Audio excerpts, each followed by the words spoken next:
საქართველოს იუსტიციის სასწავლო ცენტრის სპეციალური პენიტენციური სამსახურის თანამშრომლების პროფესიული განვითარების მიზნით განაგრძობს სხვადასხვა ტრენინგების ჩატარებას. ამჯერად მჟავრდებულთა რესოციალიზაცია რეაბილიტაციის დეპარტამენტის თანამშრომლებს ჩაუტარდათ მოტივაციური ინტერვიუების საბაზისო კურსი.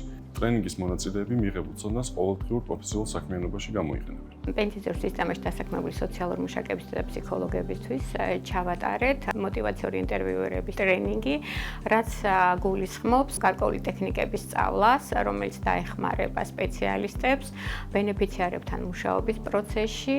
ტრენინგი მოიცავდა პრაქტიკულ მაგალითებს, მოიცავდა როლურ თამაშს, ასევე საშუალება ჰქონდათ ენახათ გარკვეული ვიდეორგოლები, თვითონ მიიღოთ აქტიური მონაწილეობა და სრულად ჩართული ყოფილიყვნენ ამ ტექნიკების შესწავლის პროცესში.